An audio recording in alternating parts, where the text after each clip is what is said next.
Bismillahirrahmanirrahim. Assalamualaikum warahmatullahi wabarakatuh. Alhamdulillahi rabbil alamin. Wassalatu wassalamu ala rasulillahil karim wa ala alihi wa sahbihi wa dhurriyyatihi wa ummatihi ila yaumiddin wa ba'du. Faya ibadallah, usi nafsi wa iyyakum bitaqwallahi faqad fazal muttaqun. Fala tamutunna illa wa antum muslimun. Faqala ta'ala: Ya ayyuhalladzina amanu taqullaha haqqa tuqatih wa la tamutunna illa wa antum muslimun. Saudara-saudariku, apa kabar? Alhamdulillah kita berjumpa kembali dalam program Aqsa Al-Quran Sunnah Solution. Dan seperti biasa kita awali jumpa kita di malam yang insya Allah dimuliakan dan diberkahi oleh Allah Subhanahu wa Ta'ala, dengan bermohon bersama kepada Allah Subhanahu wa Ta'ala, semoga Allah berkenan menerima seluruh amal ibadah yang telah kita tenun lelah sampai dengan malam Jumat ini, dan semoga seluruhnya diikhlaskan oleh Allah Subhanahu wa Ta'ala. Kita berdoa khusus untuk saudara-saudari kita yang belum berislam sampai dengan malam hari ini. Semoga Allah tanamkan kekuatan dalam jiwa saudara-saudari kita untuk bisa berkomitmen berislam, bersyahadat sebelum diwafatkan oleh Allah Subhanahu wa Ta'ala. Dan kita bermohon kepada Allah semoga Allah mengangkat setiap musibah, khususnya berbagai penyakit yang mungkin diderita terkait dengan wabah virus COVID-19. Dan untuk itu kita bermohon kepada Allah Subhanahu wa Ta'ala, semoga Allah mudahkan setiap bahasan yang akan kita kaji, yang dengan itu memberikan pemahaman luas dan diberikan bimbingan untuk mengamalkan apa yang telah kita pahami, insya Allah. Teman-teman sekalian, di pertemuan ini kita akan coba lanjutkan kembali pembahasan tentang pendalaman makna ayat-ayat Al-Quran dan juga terkait dengan penjelasan Rasulullah SAW dalam keterangan hadis dan sunnah-sunnah beliau. Kita telah sampai di pertemuan lalu pada surah Al-Baqarah di ayat yang ketiga telah kita tuntaskan, dan kini insya Allah kita akan masuki ayat yang keempat di surah Al-Baqarah. Sebelum kita bacakan ayatnya dan kita sambungkan dari pembahasan yang pertemuan lalu, saya coba mengingatkan dulu bahwa pembuka surah Al-Baqarah memberikan gambaran kepada kita tentang anugerah Allah Subhanahu wa Ta'ala yang sangat luar biasa, yang khusus diberikan pada golongan orang-orang yang bertakwa. Di antara keistimewaan itu, Allah akan berikan satu pedoman kehidupan yang disebut dengan hudan. Orang-orang takwa disebut dengan muttaqin. Maka di ayat kedua Allah khususkan pedoman kehidupan ini untuk memberikan anugerah spesial pada orang-orang takwa dengan kalimat hudalil muttaqin. Ketika orang-orang takwa memeroleh seluruh pedoman kehidupan ini dan dijalankan dalam hidupnya, maka Allah akan anugerahkan di antara bentuk hudan ini kemudahan dalam setiap aktivitas yang dijalani. Karena itulah Allah berikan jaminan pada orang yang bahkan baru mencoba meningkatkan takwa, memberikan jalan kemudahan dari persoalan yang tengah dilalui. Quran surah ke-65 di akhir ayat kedua, di awal ayat ke-3. Wa may yattaqillaha yaj'al lahu makhraja wa yarzuqhu min haitsu la yahtasib. Siapa yang mencoba meningkatkan takwanya kepada Allah, maka Allah akan memberikan jalan keluar, kemudahan, solusi dari setiap persoalan yang dihadapi. Bahkan rizki akan dihadirkan, didatangkan oleh Allah dari sisi yang tidak dia duga. Pun demikian, orang yang mendapatkan pedoman, petunjuk kehidupan dari Allah dengan mencoba meningkatkan takwanya sehingga menjadi orang-orang yang bertakwa, akan diberikan kebahagiaan dalam setiap titian kehidupannya, entah sebagai pribadi, entah peran di kehidupan dalam rumah tangga, apakah anak, apakah suami, istri, ayah, ibu, sampai kakek ke nenek. Di Quran surah Al-Baqarah di akhir ayat 189, wattaqullaha la'allakum tuflihun. Tingkatkan takwamu kepada Allah supaya engkau bahagia. Pun demikian, orang-orang bertakwa akan mendapat penambahan pengetahuan. Di akhir ayat 282 di surah Al-Baqarah, wattaqullah wa yu'allimukumullah, dan tingkatkan takwamu kepada Allah, maka dengan itu Allah akan mengajarkan kepadamu tambahan pengetahuan dan kemuliaan-kemuliaan lainnya yang telah kita uraikan detailnya. Kemudian Jika Anda bertanya, seperti apa kita bisa mendapatkan itu semua? Dengan cara apa kami bisa mendapat bimbingan supaya menjadi insan yang bertakwa? Maka diterangkan oleh Allah Subhanahu wa taala, instrumennya setidaknya diawali dengan 3 bagian utama. Satu adalah amalan hati yang kemudian digambarkan dengan keimanan, yakin tanpa ragu terhadap semua hal terkait dengan ketetapan Allah Subhanahu wa taala, alladzina yu'minuna bil ghaib, yakin dengan Allah, yakin dengan setiap ketentuan Allah Subhanahu wa taala sekalipun belum tampak dalam pandangan kita. Kemudian yang kedua, keyakinan itu diwujudkan dalam bentuk amalan fisik seperti telah kita uraikan, wa yuqimunas shalah. Kemudian yang ketiga, juga mengupgrade kualitas takwa kita dengan menggunakan amalan harta. Wa mimma razaqnahum yunfiqun. Kita telah uraikan ketiganya secara lengkap sampai pertemuan yang lalu. Sekarang kita akan masuki instrumen yang keempat yang menjelaskan kepada kita bagaimana caranya menguatkan iman tadi, menunaikan sholat dengan benar, dan belajar dari orang-orang dulu yang telah menunaikan sholat, kemudian mendapatkan anugerah dari Allah karena peningkatan takwanya tadi. Ini yang paling menarik. Jadi Allah itu memberikan pembuka di awal, ini kamu tingkatkan sholat, ya. Lantas nanti rinciannya akan diberikan detail. Nih orang dulu pun sholat, ya. Ketika mereka kerjakan sholat seperti ini hasilnya. Ada yang mendapatkan rizki berupa keturunan misalnya, meminta dalam sholat. Ada yang masalahnya dituntaskan ketika dia sholat. Ada yang diberikan kemudahan lewat jalur sholat. Nanti Allah akan rinci dalam uraian-uraian ayat-ayatnya bagaimana perintah itu disampaikan, kemudian diberikan contohnya dan memberikan kepada kita jalannya untuk mengikuti itu melalui ketentuan yang dijelaskan oleh Rasulullah Sallallahu Alaihi Wasallam. Pun demikian dengan amalan infak, ya, rinciannya seperti apa, gambarannya bagaimana, seperti apa ditemukannya. Jadi di ayat yang keempat ini akan diuraikan kepada kita instrumen takwa yang keempat sekaligus menjelaskan rincian secara umum dari turunan 3 instrumen yang pertama, baik itu amalan hati, amalan fisik, pun demikian dengan amalan harta. Kita baca kemudian ayat yang keempat. Karena ini hukumnya akan diikutkan pada instrumen yang sebelumnya sebagai bagian dari ciri takwa, maka Allah buka ayat yang keempat ini dengan menggunakan huruf waw. Wawnya ataf. Ataf itu adalah satu alat dalam kaidah gramatikal bahasa Arab yang berfungsi untuk mengikutkan hukum pada hukum sebelumnya, yang berfungsi mengikutkan satu keterangan yang akan disampaikan diikutkan pada keterangan sebelumnya. Jadi kalau ayat yang ketiga menerangkan tentang instrumen takwa, ya, ketersambungan dengan Al-Baqarah yang keduanya, hudal lil muttaqin. Siapa al-muttaqin? Yaitu alladzina yu'minuna bil ghaib wa yuqimunas shalah wa mimma razaqnahum yunfiqun. Siapa lagi? Wa, pakai wa untuk mengikutkan, dan yang berikut ini, ya. Siapa yang berikut itu? Kita bacakan.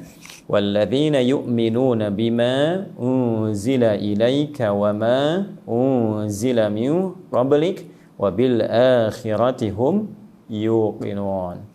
Baik, kita coba tuliskan. Bismillah. Baik, sambil kita bergerak, kita mantapkan hati, niatkan ikhlas supaya Allah memudahkan apa yang kita pelajari, insyaallah. Saya coba tuliskan dulu ya. Di sini ada instrumen, ya, takwa. Pertama ada amalan hati, kan? Amalan hati, wujudnya adalah iman, ya, kepada Allah Subhanahu wa taala dan seluruh ketentuan yang Allah tetapkan sekalipun belum tampak dalam pandangan kita, belum terjangkau oleh hati kita. Jadi ingat ya, ingat rumusnya. Kalaupun belum terjangkau oleh akal, oleh nalar, iman dulu. Ya. Jadi bukan dipaksa iman mengikuti akal, bukan. Akal tundukkan oleh iman. Karena memang iman ini statusnya lebih tinggi dibandingkan dengan akal. Ya, awas. Ya, iman itu punya sisi yang luas, tiada batas. Akal karena termasuk komponen fisik tubuh kita, itu dia punya keterbatasan, seperti sifat manusia yang punya batas. Contoh, ya, akal itu kan bagian dari wujud fisik, instrumen fisik, seperti halnya telinga, seperti halnya mata. Baik, bukankah mata kita saat memandang punya batasan? Yang dekat terlihat besar, semakin menjauh semakin kecil, semakin jauh lagi semakin tak kelihatan. Ditutup tak nampak sama sekali. Ya, Adi Hidayat tertutup oleh papan tulis, maka tidak akan nampak dalam pandangan kan? Baik, sosoknya. Pun demikian, telinga kita jika terdengar bunyinya, ya, terpantul ke telinga kita, terdengar dekat dengan kita, kencang. Semakin jauh, semakin kecil suaranya. Semakin jauh lagi, semakin tak terdengar, punya batasan. Jadi kalau mata saja punya batasan, telinga pendengaran punya batasan, lantas kenapa pikiran kita nggak pingin punya batas? Jelas ya? Jadi kalau misalnya, mohon maaf, mata harus ada batasan, telinga punya batasan, kenapa akal kita tidak ingin punya batas? Jelas? Jadi ketika akal tak mampu menjangkau sesuatu, jelas bukan karena nggak logis, karena keterbatasan. Saking logisnya, belum sampai kepada akal kita. Karena itu tundukkan dulu akal, ikutkan kepada iman, nanti dengan iman akan dibimbing akal untuk memahami apa yang belum terlogikakan itu. Apa yang belum terpahami oleh pikiran itu. Jelas ya? Baik, begitu caranya. Saya ilustrasikan seperti ini. Ada sinar mentari kan. Siang itu kan terik sekali, panas gitu. Nah, sinarnya kelihatan nggak? Nggak kelihatan langsung kan oleh mata. Ya ingat, yang kita lihat itu benda karena pantulan sinar. Sinarnya nggak kelihatan. Ya, apakah dengan tidak kelihatan itu sinarnya tidak ada? Tidak. Saking jelasnya sinar, tak nampak dalam mata. Kita membutuhkan pantulan untuk mengetahui adanya sinar. Ya, tapi kan kita yakin. Nah, itulah iman. Jadi kadang-kadang sesuatu yang belum tampak logis bukan berarti tidak logis. Jelas ya? Tapi boleh jadi keterbatasan akal itu yang menuntut kita mengimani dulu, baru akal ikut. Paham? Ya, teruskan. 2.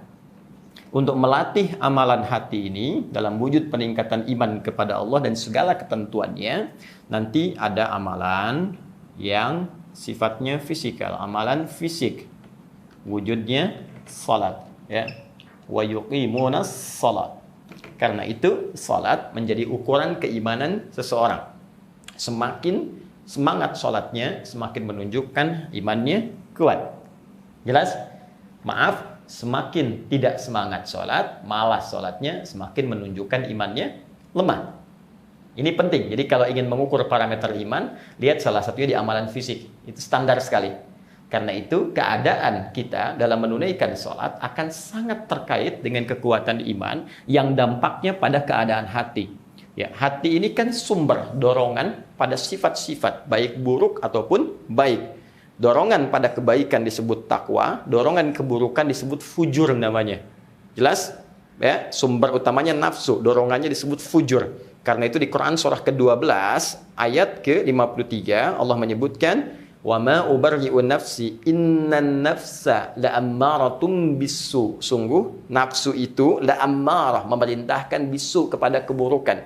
Saat nafsu ya dari hati yang bagian buruk ini memerintahkan kepada yang buruk, ya, ammarah bisu, maka rambatannya disebut fujur. Jadi kalau mengalir ke mata, itu rambatannya disebut fujur, ya. Quran surah ke-91 Asy-Syams ayat 7 sampai 10. Wa nafsi wa ma sawaha fa'alhamaha fujur, ya, fujur hawa taqwaha. Jadi rambatannya disebut dengan fujur, begitu masuk ke mata melotot, nah itu su namanya. Ya, masuk ke lisan, lisan meracau itu su namanya. Masuk ke tangan, tangan tanpa kontrol memukul, su namanya. Jamaknya sayyiat. Ya, kalau kita ingin bertobat, tarik lagi, kembalikan. Ya, taba. Quran surah keempat An-Nisa ayat 17. Innamat taubatu 'alallahi lilladzina ya'maluna su'a bijahalatin thumma yatubuna min qarib. Jamaknya disebut dengan sayyiat. Nah, sebaliknya, dorongan pada kebaikan itu jiwa takwa. Jadi kalau nafsu mengarahkan kepada lawan yang negatif, tidak baik, takwa mengarahkan pada yang positif. Di sini ada jujur, di sini ada dusta. Sekalipun orang berkata tidak ada dusta di antara kita, tetap potensi dustanya akan ada. Jelas? Di sini misalnya ada tawadhu, di sini ada sombong. Ini saling memengaruhi. Nah, ini karena ada dalam hati, Ini harus dilatih bagaimana yang positif takwa menundukkan yang negatif, yang fujur. Sehingga nanti berubah fungsi. Yang fujur ini alih-alih mengajak kepada keburukan menjadi katalis supaya yang baiknya muncul. Jadi memahaminya Allah tidak menciptakan sifat buruk ini, misalnya bohong, bukan menjadikan kita supaya jadi pembohong, bukan. Nanti fungsinya akan berlatih supaya melatih yang jujur ini muncul. Ya, sombong diciptakan untuk melatih yang rendah hatinya muncul. Jadi otomatis begitu kita takwanya cepat naik, maka semua yang buruk-buruk yang terlihat itu akan menjadi katalis supaya yang baik itu terus naik. Ya, melihat satu keburukan, oh berarti saya nggak boleh begini. Nah itu yang terbaca jiwa takwanya unggul. Bagaimana melatih amalan ya supaya keadaan yang di hati ini cepat naik, yang positifnya, yang negatifnya turun. Salah satunya dengan sholat. Ini amalan utamanya, amalan fisik. Jadi perhatikan kaitannya. Dengan menunaikan amalan fisik, ini menunjukkan bahwa parameter iman itu diukur. Semakin semangat, semakin kuat. Semakin menurun, semakin lemah. Kalau ini kuat, maka dampaknya kepada keadaan hati akan bersih. Karena bersih ini, maka yang terdorong nilai kebaikannya. Itu yang disebutkan isyaratnya di Quran surah ke-29 ayat ke-45. Utlu ma uhiya ilaika minal kitab wa aqimis shalah. Baca, pelajari, pahami apa yang diwahyukan kepadamu Muhammad SAW ya dari ketentuan-ketentuan dalam kitab Allah. Setelah paham, wa aqimis shalah, tunaikan amalan salat. Jadi pelajari dulu bacaan salat, pelajari gerakan salat, pelajari hikmahnya sehingga Anda khusyuk menunaikannya. Kalau sudah bisa demikian, innas salata tanha 'anil fahsya'i wal munkar. Sungguh, jika Anda menunaikan sholat dengan benar, sholat itu akan mencegah dari potensi perbuatan keji dan mungkar. Keji dan mungkar diwakili oleh nafsu. Nafsu tadi ada dari bagian salah satu hati, yang pancarannya disebut dengan fujur. Jadi kalau sholat kita bagus, ini potensi nafsunya diarahkan kepada yang baik-baik, fahsya dan mungkarnya kemudian bisa ditekan. Jelas korelasinya? Paham sekarang ya? Baik. Kemudian selanjutnya ada amalan yang ketiga sebagai bagian dari instrumen takwa, yaitu amalan harta untuk mengupgrade ya keadaan takwa kita supaya bisa meningkat dengan level yang lebih tinggi. Ini contohnya infak, dan ini telah tuntas kemudian kita jelaskan dalam pertemuan yang lalu. Semakin Anda bisa mengeluarkan bagian dari harta, ini menunjukkan bukan sekedar iman kuat dalam batasan fisikal, tapi Anda telah masuk level yang istimewa, yang bahkan mau berusaha untuk menunjukkan peningkatan takwa dengan cara yang tidak biasa. Orang sholat itu biasa karena semua orang bisa menunaikannya. Karena menunaikan ibadah fisik, yang penting punya bekal fisik. Awas, ukurannya bukan terlihat sempurna ada organ, tidak. Begitu Anda bisa menunaikan, tak bisa berdiri, Anda duduk. Tak bisa duduk, Anda berbaring. Ya, seperti pernah saya jelaskan. Anda bisa sholat, maka sempurna nilainya jika memenuhi rukun dan syaratnya. Tapi harta tidak demikian. Tidak semua orang bisa beribadah dengan hartanya. Ini butuh perjuangan dulu, butuh ikhtiar dulu. Karena itu di pertemuan lalu saya sampaikan apresiasi yang diberikan oleh Allah, baik berupa bonus dunia ataupun pahala akhirat, itu sifatnya berlipat, bahkan minimal standar sampai 700 kali lipat dibandingkan sekedar ibadah fisik yang dalam tanda petik terlihat seperti sedikit 10 kali dari apa yang dikerjakan. 10 kali, itu pun nilainya sudah banyak. Apalagi meningkat kepada amalan harta. Kemudian, nah ini yang kita bahas. Yang keempat, ini yang paling menarik sekaligus unik. Disebut menarik karena ini menjadi instrumen takwa yang keempat, yang levelnya lebih tinggi dibandingkan 1, 2, dan 3. Dan saat yang bersamaan, jika Anda bisa mendalami bagian yang keempat ini, sekaligus di situ ada penjelasan bagaimana memaksimalkan amalan 1, amalan 2, plus amalan 3. Ini yang paling luar biasa. Ya, karena itu levelnya ditempatkan lebih daripada 1, yang 2, dan 3. Kenapa? Karena amalan yang keempat ini, yang pertama, teman-teman sekalian, fokus baik-baik, ini bisa memberikan jalan keterangan detil dari amalan 1, 2, dan 3. Kalau mau meningkatkan iman, bagaimana caranya? Di 4 dijelaskan. Kalau mau menunaikan sholat dengan benar, please contoh orang-orang dulu, bagaimana caranya? Di 4 didetilkan. Pun demikian, bagaimana kalau saya ingin Bukan sekedar infak, cara mendapat infaknya, cara berikhtiarnya, cara kemudian mempercepatnya, cara mengeluarkannya, ada di yang keempat. Jadi kalau Anda bisa mengerjakan amalan yang keempat secara otomatis, kalau benar mengamalkan yang keempat ini, 1, 2, 3, semua akan ikut secara otomatis jika diikhtiarkan seluruhnya. Apa amalan yang keempat? Instrumennya, diikutkan, walladzina yu'minuna bima unzila ilaik. Ya, saya hapus dulu. Walladzina, bismillah.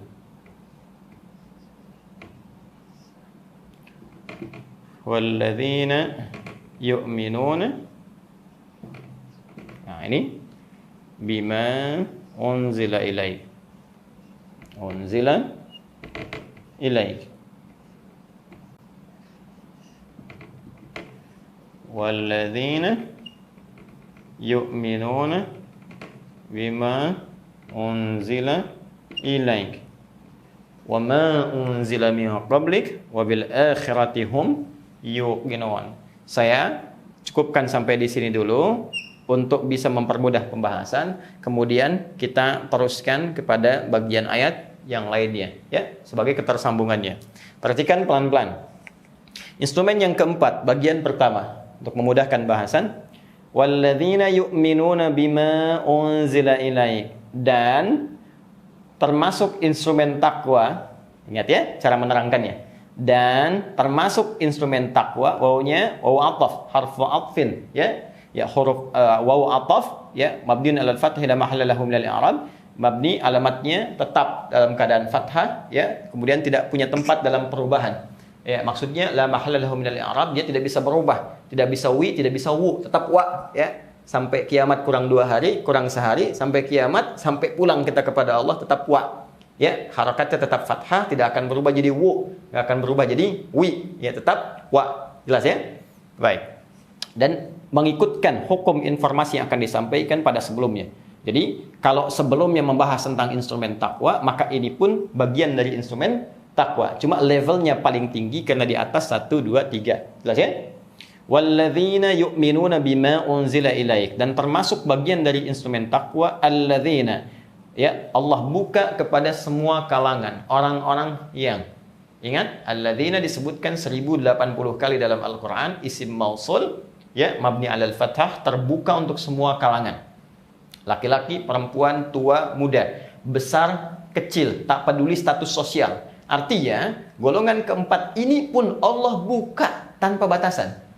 Seakan Allah ingin menyampaikan, hey, jangan pernah Anda menilai untuk menjadi orang takwa itu mesti mengangkat status sosial keduniaan dulu. Tidak. Anda mau pejabat, diplomat, birokrat, rakyat, ustadz, kiai, apapun status sosial yang melekat dalam kehidupan Anda, ini tidak ada batas untuk mendapat peluang peningkatan sebagai hamba yang bertakwa. Jadi kalau Anda ingin menjadi takwa, silahkan Allah buka jalannya. Anda rakyat mengerjakan ini, dapat. Anda pejabat tidak mengerjakan ini, nggak akan dapat. Anda ustadz tidak melihat, tidak mengerjakan ini, nggak akan dapat. Anda murid biasa menyimak, berusaha semaksimal mungkin, boleh jadi Anda yang dapat. Jelas, ya. Jadi sekali lagi, ini anugerah Allah diberikan kepada semua kalangan untuk menjadi level yang keempat ini. Kata Allah, saya buka semuanya. Dan orang-orang yang yu'minuna, yakin tanpa ragu. Oke, saya turunkan ke sini. 1, yakin tanpa ragu. Diterjemahkan dalam bahasa langsung, ya, yu'minuna dari akar kata iman, seperti ayat yang ketiga yang telah kita uraikan. Walladzina yu'minuna, dan orang-orang yang yakin tanpa ragu, itu beriman, bima, terhadap semua, ya, terhadap semua. Awas, maknya di sini menunjuk kepada keseluruhan, tanpa kecuali. Jadi kalau saya katakan begini, maaf ya, ma fi hadhil qa'ah li, semua benda yang ada di ruangan ini itu punya saya. Maka tanpa sisa, apapun itu, ya, mau kamera, mau spidol, mau papan tulis, mau apapun, sepanjang ada di ruangan ini itu punya saya. Kalau Anda katakan ma fil qa'ah li, semua yang ada di ruangan ini itu punya saya, sepanjang menggunakan huruf ma, berarti tanpa kecuali, semua, tanpa batas. Jelas? Baik. yakin tanpa ragu, beriman bima terhadap semua tanpa kecuali unzila ilaika yang telah diturunkan kepadamu Muhammad sallallahu alaihi wasallam. Jadi level yang keempat, itu level takwa yang paling tinggi adalah yakin tanpa ragu terhadap seluruh apapun segala yang Allah turunkan, Allah anugerahkan, ya, yang telah Allah berikan kepada Rasulullah sallallahu alaihi wasallam, kepada Rasulullah sallallahu alaihi wasallam. Ya. Fokus baik-baik. Bagian keempat, level paling tinggi, melewati batas-batas amalan hati, amalan fisik, amalan harta. Apa itu? Yakin tanpa ragu, iman terhadap semua yang diturunkan, yang diberikan, yang dianugerahkan kepada Rasulullah sallallahu alaihi wasallam. Sekarang kita setidaknya punya 3 persoalan bahasan dari bagian ayat ini saja. Bahasan pertama, apa yang dimaksud dengan segala yang Allah turunkan ini? Nih, dari ma unzila ilai. 1, apa saja atau apakah, kan, yang dimaksud dengan segala yang diturunkan kepada Rasulullah sallallahu alaihi wasallam. Kita akan lihat. Kedua, fokus baik-baik. Ketika menggunakan kalimat iman, yakin tanpa ragu, apa yang dimaksud dengan yakin tanpa ragu ini? Apa yang dimaksud dengan kalimat yu'minun, yakin tanpa ragu? Apakah hanya sekedar yakin saja? Ya, saya yakin, kan? Apakah sebatas sampai di situ atau ada makna yang lainnya? Kemudian yang ketiga, ya, ini yang paling penting. Apa atau sikap apa yang harus tampak dalam meyakini segala yang diturunkan kepada Rasulullah sallallahu alaihi wasallam. Jadi setelah kita mengetahui apa yang diturunkan kepada Rasulullah, bentuknya bagaimana, seperti apa saja, kemudian kita paham, oh ini cara mengimaninya, ini cara meyakininya, lantas setelah itu sikap apa yang perlu hadir dalam diri kita terkait dengan semua yang diturunkan kepada Rasulullah sallallahu alaihi wasallam. Sampai di sini bisa dipahami? Baik, kalau sudah paham, izin saya hapus dulu bagian yang ini sehingga ini bisa kita naikkan pembahasannya menjadi poin-poin yang terukur dan mudah untuk kita uraikan. Dengan izin Allah kita pahami dan kita amalkan. Sepakat? Ya, tinggal sepakat saja kan ya. Bismillah. Kan saya yang tulis, saya yang terangkan, saya yang hapus ya. Anda tinggal duduk, lihat, simak, dengarkan. Ya, Masya Allah, sepakat masuk surga dengan izin Allah subhanahu wa ta'ala, dengan izin Allah. Taib, saya perjelas lagi instrumen takwa yang keempat. Baik, 1. Yuk kita mulai. Pertanyaan pertama tadi, apa saja yang diturunkan oleh Allah subhanahu wa ta'ala kepada Nabi Muhammad sallallahu alaihi wasallam? Karena kalimatnya menggunakan semua, segala, tanpa kecuali. Baik, 1, apa yang kita ingat? Ya, benar. Al-Quran. Al-Quran sebagai wahyu yang Allah turunkan langsung kepada Rasulullah sallallahu alaihi wasallam. Baik, selain itu apa? Baik, 2, sunnah atau hadis, ya. Sunnah atau hadis. Dalilnya masih ingat di surah An-Najm? wa ma yantiqu 'anil hawa in huwa illa wahyu yuha. Dan tidaklah Nabi mengucapkan sesuatu berasal dari keinginan beliau, tapi semua yang disampaikan dibimbing wahyu oleh Allah Subhanahu wa taala. Sudah tiba azan maghrib. Bagaimana cara memahami keduanya atau ada yang lainnya? Baik, kita akan nanti lanjutkan setelah menunaikan sholat isya berjamaah. Ya, sudah tiba azan isya maghrib yang tadi. Baik ya, teman-teman yang bergabung baru bersama kita saat ini, kita jeda sebentar. Ya, mendengarkan suara azan, Allahu Akbar, Allahu Akbar. Kemudian tunaikan sholat isya. Setelah itu kita lanjutkan kembali bahasan kita.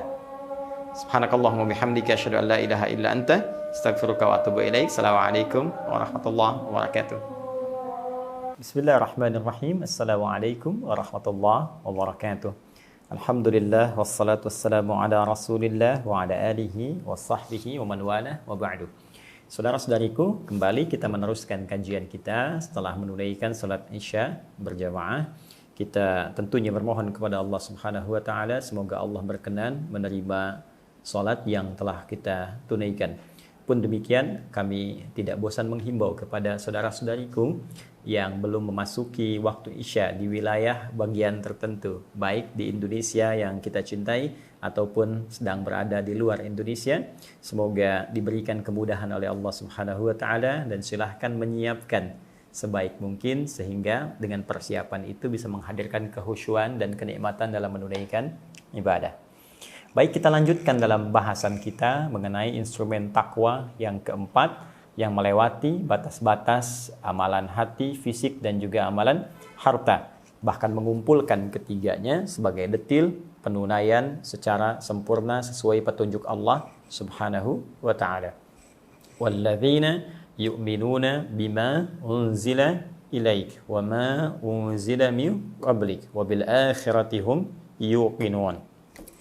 Baik, di jeda tadi ba'da maghrib sampai dengan menjelang isya kita telah coba tampilkan bagian pertama dari firman Allah Subhanahu wa taala pada instrumen yang keempat, yaitu walladzina yu'minuna bima unzila ilaik. Dan di antara orang-orang yang mampu mengupgrade instrumen takwanya sampai level yang keempat, yang juga dengan itu bisa menunaikan 3 level sebelumnya secara detil dan sempurna dengan izin Allah, yaitu dibuka untuk semua kalangan yang mau meyakini tanpa ragu, mengimani terhadap seluruh yang diturunkan kepada Nabi Muhammad SAW berupa pedoman kehidupan. Tadi kita sampai pada keterangan apa saja yang diturunkan kepada Rasulullah SAW. Kemudian juga bagaimana cara kita mengimani, meyakini tanpa ragu terhadap apa yang telah diturunkan kepada Rasulullah SAW. Pun demikian yang terakhir, kemudian sikap apa yang harus dibangun, yang harus tampak dalam diri kita dalam rangka mengaktualisasikan keyakinan tanpa ragu terhadap seluruh yang diturunkan oleh Allah Subhanahu wa taala kepada Rasulullah SAW.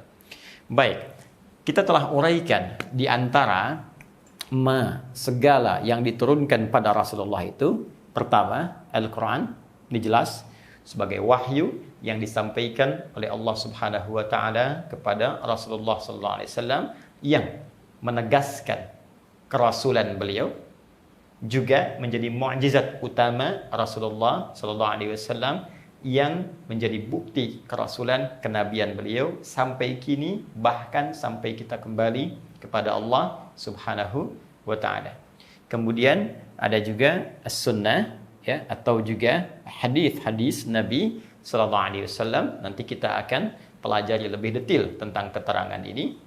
Ini pun ditunjukkan oleh Allah seperti tadi kita uraikan di surah An-Najm. Allah berikan bimbingan, wa ma yantiqu 'anil hawa in huwa illa wahyu yuha. Dan tidaklah Rasulullah menyampaikan segala hal dalam bimbingan di lisannya dari sisi nafsunya. Tidak. Semua yang disampaikan Nabi berupa bimbingan dari Allah Subhanahu wa taala.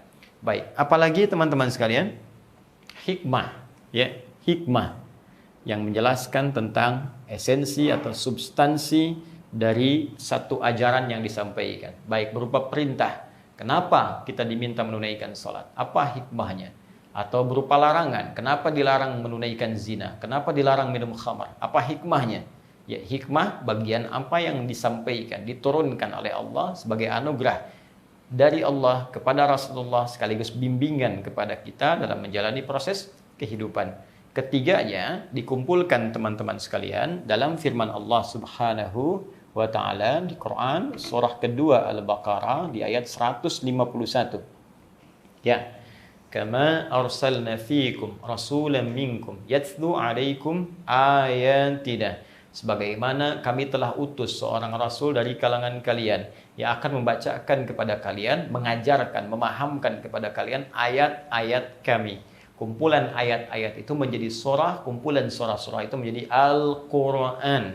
Karena itu Al-Quran terdiri dari 114 surah. Setiap surahnya terdiri dari ayat. Al-Baqarah 286 ayat. Ali Imran 200 ayat. An-Nisa 176 ayat. Jadi Allah langsung memberikan sebuah penegasan dengan kalimat yang sangat singkat dan padat. Yatlu 'alaikum ayatida. Ya, akan menyampaikan, mengajarkan pada kalian, memahamkan ayat-ayat kami. Al-Quran maksudnya, wahyu. Ya, wa yuzakkikum, dan membimbing kalian untuk membersihkan sifat-sifat buruk kalian. Ada akhlak, ada moral, ada tuntunan, bimbingan moral. Saya sebetulnya tuliskan hikmah karena nanti di antara turunan hikmah itu juga nanti ada akhlak, ada moral. Ya, hanya nanti Al-Quran memberikan detil rincian sehingga nanti bisa dikualifikasikan dan dispesifikasikan jenis-jenis hikmah ini. Apakah nanti jenisnya ke pengetahuan, ataukah jenisnya ke esensi sesuatu, atau nanti ke bimbingan moral. Kemudian wa yuzakkikum wa yu'allimukumul kitabah, dan mengajarkan kepada kalian tentang kandungan Alkitab. Pengajaran Nabi disebut dengan sunnah, terkumpul dalam hadis-hadis beliau sallallahu alaihi wasallam. Ya. Wal hikmah, ada hikmah masuk. Wa yu'allimukum ma lam takunu ta'lamun, dan mengajarkan aneka pengetahuan yang belum kalian ketahui, informasi yang belum kalian dapatkan. Ya, tiba-tiba di masa Nabi sallallahu alaihi wasallam turun, ya, Alif Lam Mim, ghulibatir Rom. Romawi akan dikalahkan. Orang bingung di mana imperium sebesar itu. Ya, ada berita akan kalah gitu. Tiba-tiba betul. Ya, selang berapa lama Romawi kemudian dikalahkan. Ya. Baik, demikian pula dengan informasi lain. Bagaimana ada ayat tentang kondisi janin, ya, berkembang, akan begini, akan begini, akan begini. Turun surah ke-25 misalnya, Al-Hajj, ayat yang kelima, menerangkan tentang kondisi manusia dari mulai tercipta dalam kandungan, berproses sampai kembali kepada arzalil umuri, dalam suasana pikunnya dan seterusnya. Dari mana orang tahu? Apalagi beliau tinggal di wilayah yang belum ada peradaban. Ya, masyarakat jahiliyah pada masa itu terisolasi, akses informasi terbatas. Kok bisa menyampaikan sesuatu yang belum diketahui? Lebih dalam lagi, lebih jauh visinya lagi tentang pengetahuan gaib, tentang alam kubur, tentang hari kiamat, tentang berbangkit, tentang surga, tentang neraka, itu yang belum kita ketahui. Jadi ini kalau kita turunkan, selanjutnya adalah pengetahuan, aneka pengetahuan yang disampaikan. Saya rangkum ini tadi karena puncak pengetahuannya itu nanti hikmah. Wa may yu'tal hikmata faqad utiya khairan katsira. Demikian juga akhlak bagian dari hikmah, ya. Jadi disampaikan hikmahnya secara umum, kemudian dirinci menjadi bagian-bagian penting yang harus kita ketahui. Baik, fokus baik-baik.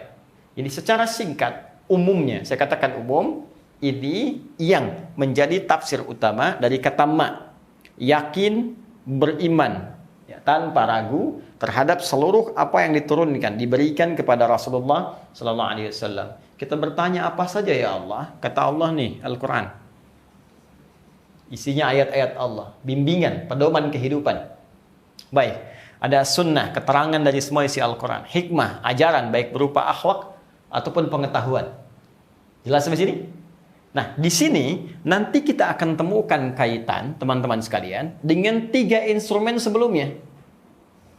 Ya, amalan hati, ada amalan fisik, amalan harta. Di Al-Quran kita akan temukan detailnya. Ya, Anda ketika bertanya, amalan hati meningkatkan iman. Yu'minun kan mudhari. Ya, present, continuous, future. Bukan setelah beriman saja, tapi keimanan kita sekarang update terus-menerus sampai kapanpun. Bagaimana caranya? Nanti di Al-Quran diberikan tuntunan detailnya. Cara meningkatkan iman itu seperti ini. Ada amalan-amalan begini, begini, begini. Detail dari penjelasan bimbingan Al-Quran tadi akan disampaikan oleh As-Sunnah dalam keterangan hadis-hadis Nabi Sallallahu Alaihi Wasallam. Jadi kalau misal saya beri contoh misalnya di Al-Quran, nih cara meningkatkan iman. Ada ayat-ayat dibuka dengan kalimat iman. Ya ayyuhalladzina amanu, ya ayyuhalladzina amanu, la ayyuhalladzina amanu. Ada sifatnya perintah, ada sifatnya larangan. Ya ayyuhalladzina amanu, kutiba alaikumussyam. Sifatnya ibadah, tunaikan puasa. Ada lagi yang sifatnya moral, akhlak. Ya ayyuhalladzina amanu, aufu bil uqud, tepati janji. Ya ayyuhalladzina amanu, la yaskhar qaumin qaum. Jangan saling mencela. Akhlak kan? La yaghtab ba'dukum ba'dha. Jangan saling bergibah, bergosip, akhlak kan? Ya, di sifatnya ada semua. Ya, pengetahuan ada, ya, dalam rangka peningkatan moral ada, mengerjakan perintah ada, meninggalkan larangan ada, terkumpul semua. Nah, lalu nanti bagaimana penjelasan eksekusinya? Nabi berikan petunjuk. Nah, ini bahayanya sifat iri hati, ini bahayanya saling mencela, ini bahayanya bergibah. Orang bergibah seperti memakan bangkai saudaranya sendiri. Ini turunan-turunannya. Nanti dikumpulkan oleh para ulama hadis, jadilah kitab hadis sebagai pedoman kehidupan kita. Contoh, ya kitabnya Al-Imam Al-Bukhari, Al-Jami, As-Sahih, Al-Musnad, Al-Mukhtasar min umuri, ini intinya, min umuri Rasulullah sallallahu alaihi wasallam, ya, wa sunnanihi wa ayyamihi, ya. Al-Jami, As-Sahih, Al-Musnad, Al-Mukhtasar, ini kumpulan dari aktivitas Nabi sallallahu alaihi wasallam, isinya sahih. Dipastikan bersumber dari Nabi sallallahu alaihi wasallam, ringkas padat, min umuri Rasulullah sallallahu alaihi wasallam, dari aktivitas Nabi sallallahu alaihi wasallam yang dikumpulkan dalam 97 kitab, 97 pembahasan. Wa sunanihi, di situ ada sunnah-sunnahnya, wa ayyamihi, dan kegiatan hariannya. Kitab yang kedua setelah Badul Wahyi itu Kitabul Iman. Di Kitabul Iman setidaknya ada 57 hadis. 57 hadis itu menjelaskan bagaimana konsep atau gambaran bimbingan dalam Al-Quran tentang penguatan iman. Jadi temukan, begitu ingin mendalami Kitabul Iman, ayat-ayatnya ada, hadisnya ada. Ya, tentang sholat, banyak nanti di Quran. Ya, bukan cuma sekedar perintah. Al-Baqarah 43, wa aqimus shalah wa atuz zakah warka'u ma'arakin. Sampai nafilah, sampai sunnahnya diberikan isyarat. Sunnah utama tahajud ada nanti, ya, Al-Isra ayat 79. Wa minal laili fatahajjad bihi nafilatan laka asa yab'atsaka rabbuka maqaman mahmuda. Seterusnya ayat. Rincian detailnya dijelaskan di sunnah. Kapan tahajud, kapan bangunnya, berapa rakaat dikerjakan, bagaimana cara menunaikannya, rinci jelas. Bahkan tentang sholat fardu disebutkan. Waktunya ada ditetapkan. An-Nisa misalnya di penghujung ayat 103. Minta dijaga. Al-Baqarah ayat ke-238. Ditunaikan isyarat sempurnanya 5 waktu. Al-Isra ayat ke-78. Ditegaskan di Quran surah ke-11. Ya, ayat ke-berapa? 114. Nanti detailnya di hadis Nabi bahkan diterangkan dari mulai niat, bahkan wudu sebelumnya, dari wudu menghadap kiblat sampai ditentukan bagaimana menentukan arahnya, sampai dari takbir sampai dengan salam. Tuh, ya. Jadi inilah keindahan dalam Islam. Ya, saya sering katakan begini. Jika Anda ingin mencari, ya, kebenaran dalam sebuah keyakinan agama, maka silahkan cek, bandingkan. Jika ini Islam, itu buatan rekayasa manusia. Mustahil sedetil ini. Mustahil. Dari yang paling ringan sampai yang paling kompleks ada. Dari bangun tidur sampai tidur lagi. Siapa yang tahu kegiatan manusia kalau bukan penciptanya? Ayo, gunakan logika kita. Gunakan logika kita, rasionalitas kita. Bukankah yang mencipta itu paling tahu terhadap apa dan siapa yang diciptakan? Ya, ini kalau tarik ke dalam kehidupan kemanusiaan kita, dan laisa kamitsli syai', tidak bisa diserupakan dengan apapun yang ditetapkan oleh Allah. Ya, orang yang bikin spidol sangat tahu tentang keadaan spidol. Orang yang bikin mobil, bikin motor sangat tahu tentang keadaan mobil, keadaan motor. Ini kurang bagus, ganti. Ya, ini yang cocok, ini yang sesuai. Ini nggak bisa pakai merek lain, ini harus begini. Tahu. Sekarang kita manusia, pasti ada penciptanya. Kalau ingin tahu siapa pencipta kita, sederhana, cari tahu siapa yang paling tahu tentang kita. Silakan cari tahu. Siapa yang paling tahu tentang fisik kita, tentang akal kita, tentang roh, ya, tentang aktivitas kita. Kalau kita telah temukan itu, itulah Tuhan yang sesungguhnya. Karena mustahil ada pencipta nggak tahu ciptaannya. Nah, sekarang Anda tanya, dari mana kita menemukan referensi itu? Cari dari semua kitab yang dianggap suci. Bandingkan, mana kitab-kitab yang menerangkan keterangan secara sempurna. Karena itu ketika Al-Quran disampaikan oleh Allah kepada Rasulullah, sifat awalnya berupa tantangan untuk memastikan originalitas Al-Quran, validitas Al-Quran. Jika Anda merasa Al-Quran buatan manusia, kata Allah, silahkan buat semisal Al-Quran. Bisa nggak? Jadi Al-Quran itu indah. Ketika diturunkan pertama kali, sudah memberikan tantangan. Kalau Anda yakin ya bahwa Al-Quran ini bukan firman Allah, Anda merasa buatan manusia, kata Allah, silahkan buat yang semisalnya. Bahkan ajak sekutu Anda, dari jin, dari siapa, bikin semisal itu. Mustahil. Yang paling pakar saja di bidang sastra, orang jahiliyah, Arab pada saat itu pakar bidang sastra. Nggak bisa buat. Apalagi Anda orang sekarang, yang bahasa Arab saja belum tentu sepasi orang-orang dulu. Abu Jahal, Abu Jahalnya. Abu Jahalnya. Fasih bahasa Arabnya. Tapi nggak bisa nyaingin Al-Quran. Sekarang abu-abu yang sekarang misalnya, atau yang umum-umum saat ini, bahasa Arab gak lancar, bahkan ada yang gak bisa sama sekali, kemudian meragukan Quran. Kan jadi gak masuk akal. Jelas ya? Nah, jadi sederhana. Metodologi Al-Quran, cek dulu validitasnya. Silahkan. Kemudian silahkan Anda pelajari. Anda akan temukan. Jadi ini ilmiah, argumentasi yang sangat ilmiah. Nah, ini yang ingin saya tegaskan bahwa indah sekali. Dalam Islam itu lengkap. Ya, tapi juga keindahannya tidak memaksakan. Bagi yang belum berislam, ingin belajar, silahkan. Tapi demi Allah, tidak pernah Anda dipaksa untuk memeluk Islam. La ikraha fid din. Ya, asal Anda yakin, silahkan fikirkan, silahkan renungkan. Mau berislam, alhamdulillah. Tidak, itu pilihan Anda. Dan semua akan menanggung resiko ketika kembali kepada penciptanya. Makanya sekarang, kenali pencipta kita dan kenali jalan kehidupan kita. Jelas? Baik kan? Nah, ini kita kumpulkan. Nah, pembahasan semacam ini penting. Pertama, secara internal ini untuk membangun kekuatan keyakinan kita. Masa selama berislam nggak pernah tahu tentang ajarannya, nggak yakin tentang Tuhannya? Bagaimana kita bisa yakin dengan Allah kalau nggak belajar ilmunya? Makanya dikasih mie instan bisa bertukar, dikasih sarung bisa pindah keyakinan karena nggak pernah belajar kekuatan keyakinannya. Karena itu pelajari agama kita supaya mengerti, bukan sekedar kita berislam, tapi tidak menunaikan, menghayati dan mengamalkan seluruh tuntunan ajarannya. Pun demikian bagi non-muslim, silahkan belajar, tidak ada masalah.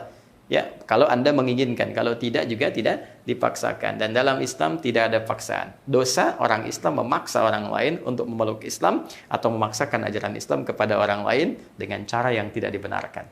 Jelas? Ya. Yuk, sekarang kita lanjutkan. Nah, sekarang kalau sudah tahu di antaranya ini, ya ada 4 pokok yang paling utama. Al-Quran, As-Sunnah dengan turunan-turunan hadisnya, hikmah dengan turunannya berupa akhlak ataupun ilmu pengetahuan. Sekarang kita akan rincikan. Kita terapkan kaidah wa ma unzila. Dalam rangka kita meyakini semua ini, Allah meminta kita dengan kalimat unzila. Apa yang dimaksud dengan unzila itu? Kita baca dulu, lalu kita kaji secara gramatikalnya, kemudian tafsiran para ulama. Saya bacakan kitab dulu supaya kita bisa juga mendengar referensi-referensi dari para ulama kita yang sesungguhnya saya sudah himpunkan. Ya, cuma kadang-kadang penting dibacakan untuk membangun kekuatan dan keyakinan. Bismillahirrahmanirrahim. Walladzina yu'minuna bima unzila ilaik wa ma unzila min qablik. Wal muradu biqaulihi ta'ala bima unzila ilaik. Adapun yang dimaksud dengan firman Allah Subhanahu wa taala bima unzila ilaik, yaitu yang paling utama Al-Qur'anul Karim. Al-Qur'an Al-Karim. Wa innama 'ubbira 'anhu bi lafdhil madhi wa in kana ba'dhuhu mutarakkiban taghliban lil mawjud 'ala ma lam yujad.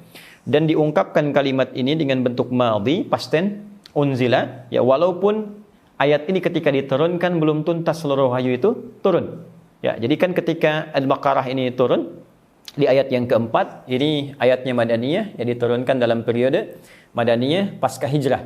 Ya, jadi ada yang memahami Madaniyah itu ayat-ayat yang diturunkan di Madinah, ada yang memahami ayat-ayat yang diturunkan pasca Nabi hijrah, baik turunnya di Madinah ataupun di Mekah, disebut dengan Madaniyah. Ini di awal jumpa kita telah saya terangkan.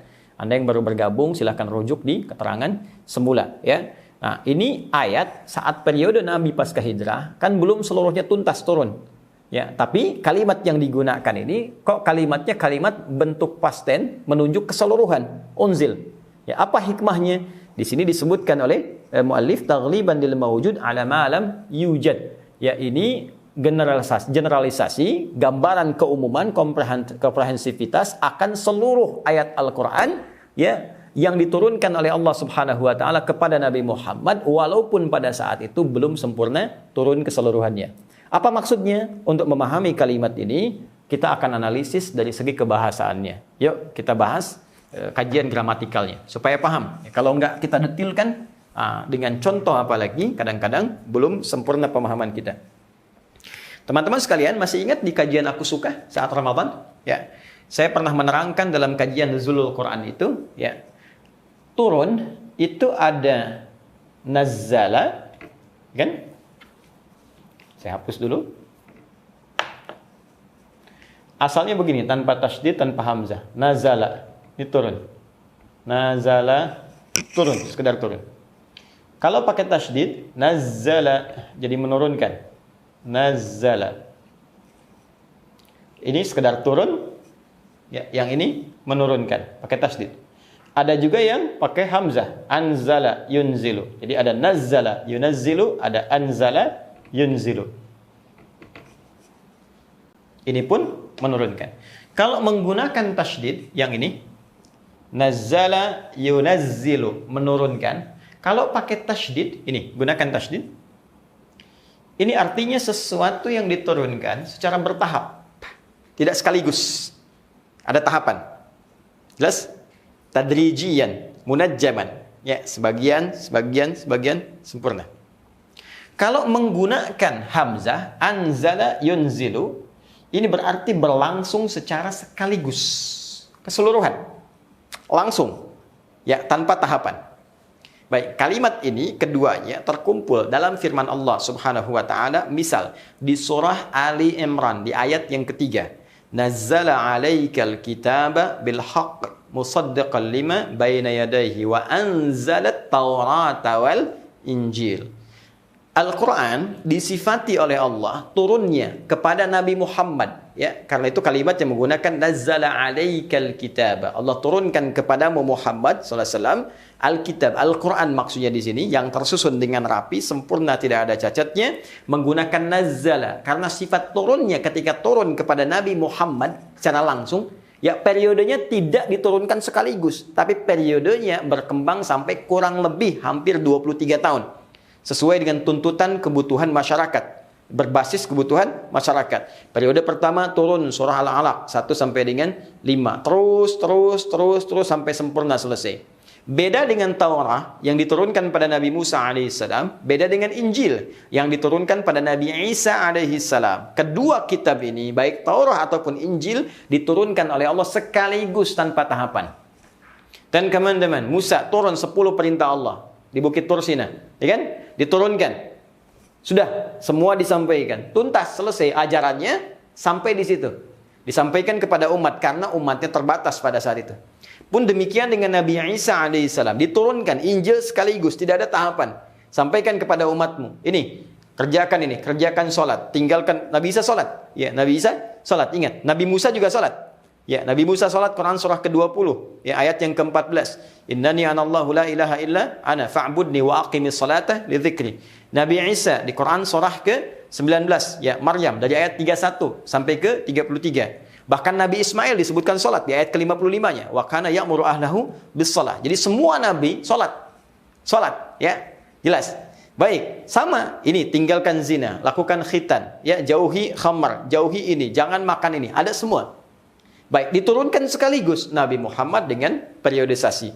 Karena itu kalimatnya ketika menyebutkan kepada Taurat dan Injil menggunakan anzala, ketika menyebutkan Al-Quran menggunakan nazzala. Jelas?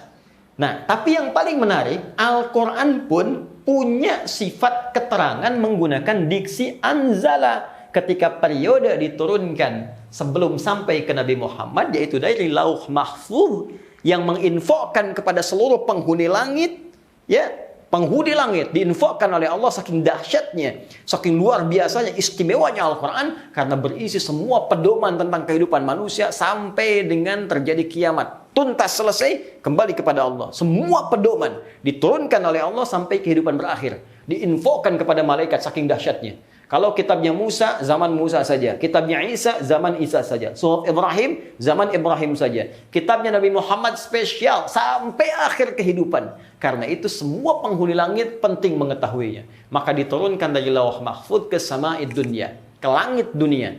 Proses turunnya ke langit dunia itu disampaikan sekaligus informasinya. Sehingga seluruh penghuni langit mengetahui tentang keutamaan Al-Quran. Ya, dan seluruh hal yang terkait dengan kehidupan manusia, qadarnya. Karena itulah malam itu ketika turun itu disebut dengan malam Al-Qadar. Kalimatnya menggunakan anzala. Inna anzala, anzalna. Nah, menggunakan ta'zimun nafsi, ta'zimus sya'ni. Ya, keagungan Allah dan keagungan informasi yang disampaikan. Ya, seakan Allah ingin menyampaikan, demi keagunganku aku sampaikan informasi yang begitu agung tentang turunnya satu kitab petunjuk yang menentukan kadar manusia di malam itu. Inna anzalnahu fi Lailatul Qadar. Jadi ketika disebutkan menggunakan kalimat anzala, yang dimaksudkan turunnya Al-Quran ya dari Lauh Mahfuz ke Baitul Izzah, ke Sama'id Dunya, di langit dunia sebagai informasi keagungan Al-Quran sebelum diturunkan seluruhnya kepada Nabi Muhammad SAW. Hanya kalimat kiasan, majaz, sastra tingkat tinggi digunakan di ayat yang keempat ini untuk menunjukkan sifat keyakinan. Ya Muhammad, Al-Quran telah diturunkan ke langit dunia sebelum disampaikan kepadamu, disampaikan secara periode kepadamu sesuai dengan kebutuhan. Namun walaupun yang baru sampai belum semuanya, tetap kamu harus meyakini keseluruhannya yang telah ditetapkan oleh Allah Subhanahu wa Ta'ala. Jadi saya ingin sampaikan begini, secara singkat kesimpulannya, kalau disebutkan kalimat anzala, ini menunjuk totalitas secara keseluruhan. Kalau menggunakan kata nazzala, ini menunjuk kepada detil, aktualisasi. Ya. Dari seluruh totalitas ayat firman yang diturunkan. Nah, kenapa di ayat keempat Al-Baqarah ini ketika menunjuk instrumen takwa, kalimatnya menggunakan anzala derivasinya ya, dan menjadi bentuk pasif anzala yunzilu ya, unzila yunzalu. Walladzina yu'minuna bima unzila ilaik, yang diturunkan kepadamu. Kenapa menggunakan kata unzila alih-alih menggunakan kata nuzila? Seakan Allah ingin memberikan pesan kuat kepada seluruh umat Nabi Muhammad SAW bahwa sifat orang takwa itu harus meyakini secara total semua firman Allah dalam Al-Quran. Jangan sebagian-sebagian. Ayat turun tentang sholat, yakin, diamalkan. Begitu turun tentang warisan, nggak mau diyakini dan nggak diamalkan. Ya, turun ayat warisan, laki-laki dengan perempuan bandingannya 2:1, nggak bisa. Ini haknya sama, demi keadilan, demi persamaan. Siapa yang tahu tentang persamaan hak antara laki-laki dan perempuan dalam konteks kehidupan kemanusiaan? Yang menciptakan kita Allah, yang tahu kebutuhan kita Allah. Allah sudah mengatur. Lantas kenapa Anda ikut-ikutan mengatur, Suneo? Paham? Ya. Jadi kalau kita sudah ada yang ngatur, jangan ikut ngatur. Sesuatu yang sudah ditetapkan, jangan ikut menetapkan. Akhirnya yang sudah teratur jadi rusak aturannya. Dan dicapai kehidupan kita. Matahari itu sudah jelas terbit dari timur, terbenam di barat. Jangan dipikirin. Sepanjang semua teratur begitu, Anda hanya buang-buang energi menganalisis kenapa matahari terbit di timur. Ya memang sudah terbit dari timur.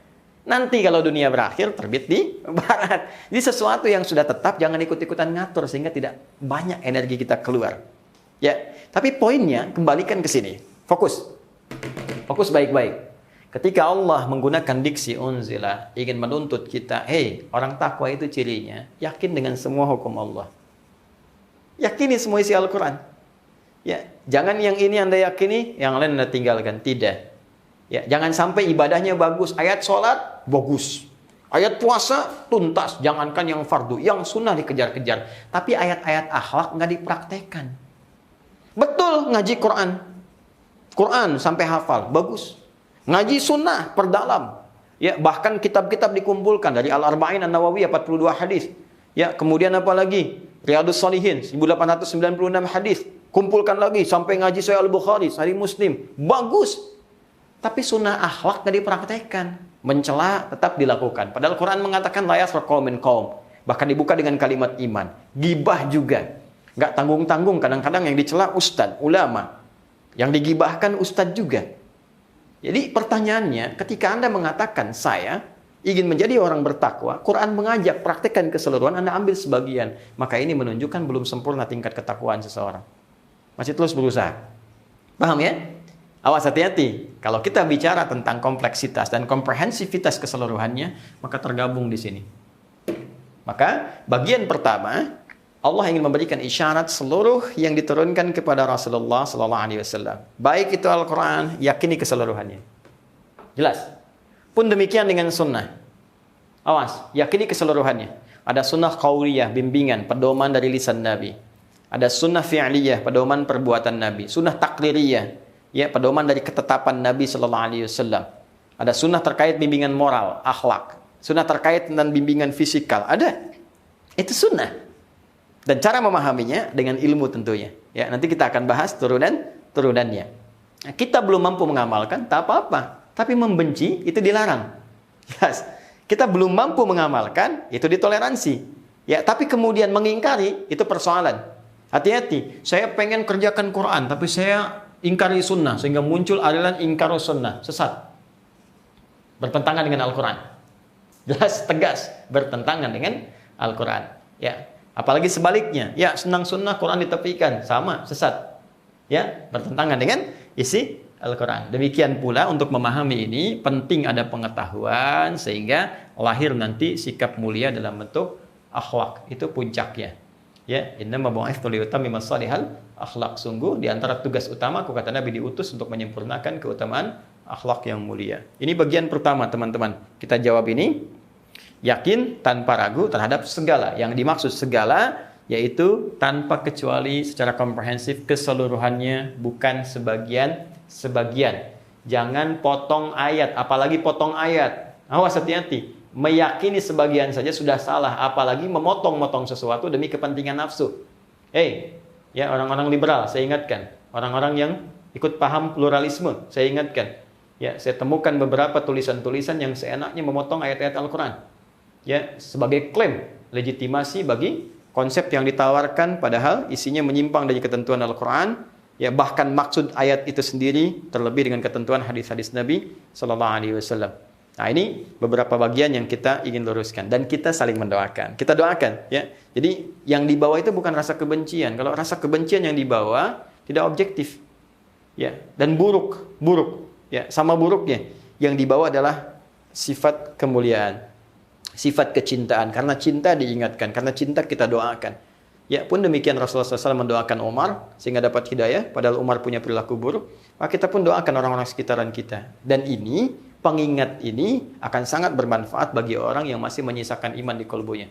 Ya, fadzakir fa inna dzikra tanfaul mu'minin. Ya, ingatkan, sungguh ketika diingatkan kalau ada masih setetes embun iman dalam nuraninya, itu akan bermanfaat dalam kehidupannya. Mungkin dalam perenungan akan sadar dan kembali pada jalan yang benar. Itu hal yang sangat indah.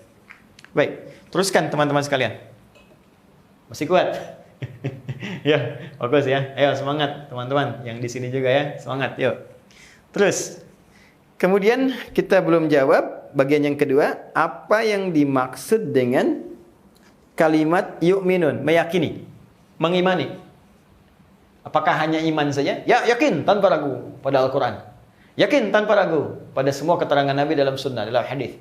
Yakin tanpa ragu dengan semua hikmah. Apakah cukup sampai di situ? Tidak. Ingat, kaidah dasar iman selalu bersanding dengan amal. Masih ingat di jumpa kita pembahasan awal ayat ketiga saat kita menguraikan kalimat alladzina yu'minuna bil ghaib. Bukankah kita telah membahas tuntas dengan pengertian tentang pengertian yu'minun? Dan kata yu'minun bentuknya progresif. Ya, bukan bentuk infinitif dari kata amana yu'minu. Bismillah. Mohon izin saya hapus dulu.